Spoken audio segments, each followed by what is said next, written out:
Welcome to doctor NYR YouTube channel. आज का जो टॉपिक है वह है net filtration pressure. Please take a screenshot.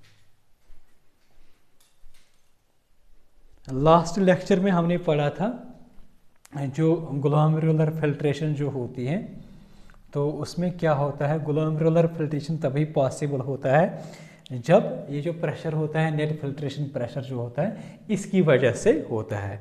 Glomerular filtration क्या होती है ये हमने पढ़ा था।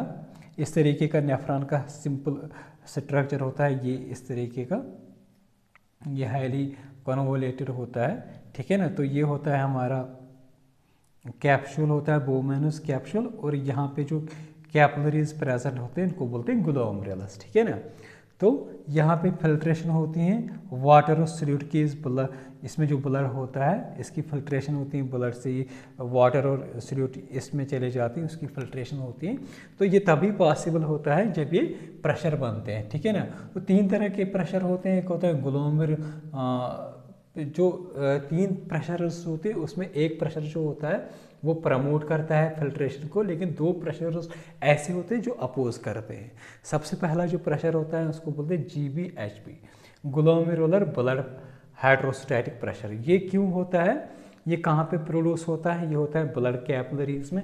ये जो यहाँ पे ग्लोमेरुलर कैपिलरीज ना, इसमें जब सॉल्यूट एंड वाटर एंटर हो जाएंगे ना, तो उसमें क्या हो जाएगा, ब्लड प्रेशर प्रोड्यूस हो जाएगा, एक प्रेशर प्रोड्यूस हो जाएगा जिसको बोलते हैं GBHP, ठीक है ना। तो ये क्या करता है, ये प्रमोट करता है फिल्ट्रेशन को, ठीक है ना।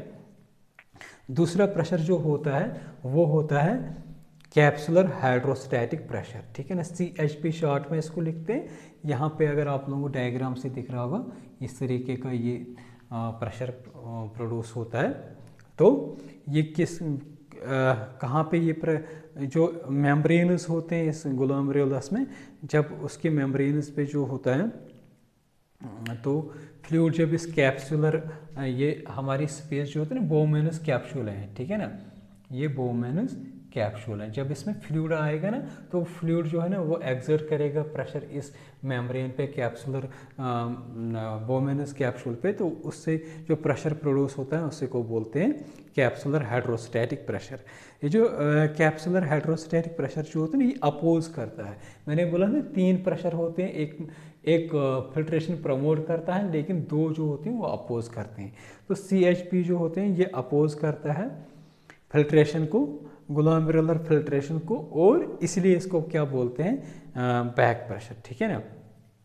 तो इसका जो वैल्यू होता है लगभग 50 mmHg, मिलीमीटर ऑफ मर्करी। तो यहाँ पे अगर हम देखेंगे GBHP जो होता है, ये लगभग इसका वैल्यू कितना रहता है, 55 mm, ठीक है ना, ये 55 mmHg रहता है। नेक्स्ट वाला प्रेशर जो होता है वो होता है ब्लड कोलाइडल ऑस्मोटिक प्रेशर, या इसको बोलते हैं BCOP शॉर्ट में इसको लिखते हैं, ठीक है ना। ये वाला जो होता है, तो अगर आप लोगों ने देखा होगा जो ब्लड प्लाज्मा जो होता है, ब्लड प्लाज्मा में बहुत सारे प्रोटीन्स होते हैं। फॉर एग्जांपल एल्ब्यूमिन होते हैं, या ग्लोबुलिन्स मतलब इम्यूनोग्लोबुलिन्स होते हैं, ठीक है ना।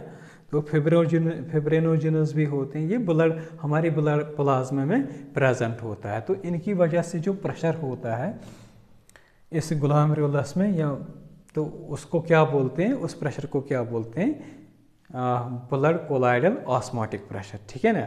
तो ये प्रेशर भी अपोज करता है, एक ये वाला प्रेशर अपोज करता है और ये वाला अपोज करता है, लेकिन GBH प्रेशर जो होता है वो प्रमोट करता है ग्लोमेरुलर फिल्ट्रेशन को, ठीक है ना। तो इसका जो एवरेज वैल्यू होता है, अगर आप लोगों को दिख रहा होगा, नीचे लिखा होगा 30 mmHg, ठीक है ना। तो 30 mmHg जो होता है इस BCOP का वैल्यू निकलता है। लेकिन जब हम टोटल देखेंगे ना, नेट फिल्ट्रेशन रेट कितना, नेट फिल्ट्रेशन प्रेशर कितना बनेगा, जिसको शॉर्ट में लिखते हैं NFP, ये इजिकल टू होता है GBHP minus CHP minus BCOP। तो ये जो NFP निकलेगा, ये हमारा वैल्यू जो होता है इसको हम पुट करेंगे 55 mmHg, माइनस करेंगे CHP का कैप्सुलर हाइड्रोस्टैटिक प्रेशर, फिर ये माइनस ये वाला करेंगे, तो लास्ट में जो प्रेशर मतलब ये हमारा NF निकलेगा वो निकलेगा 10 mmHg, ठीक है।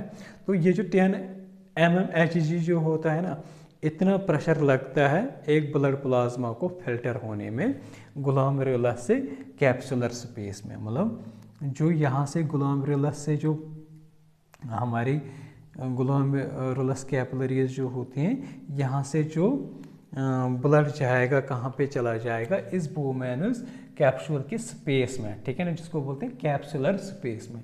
तो उस टाइम पे नेट प्रेशर कितना होता है उसका, वो होता है लगभग 10 mmHg, ठीक है ना। तो इस तरीके से ये प्रेशर बहुत इंपॉर्टेंट होता है ग्लोमेरुलस फिल्ट्रेशन के लिए, जो पहला स्टेप होता है हमारा यूरिन फॉर्मेशन का। अगर आप लोगों को हमारा ये वीडियो अच्छा लगा होगा, प्लीज़ इस चैनल को सब्सक्राइब कर दीजिएगा, वीडियो को लाइक एंड शेयर कर दीजिएगा। Thank you very much.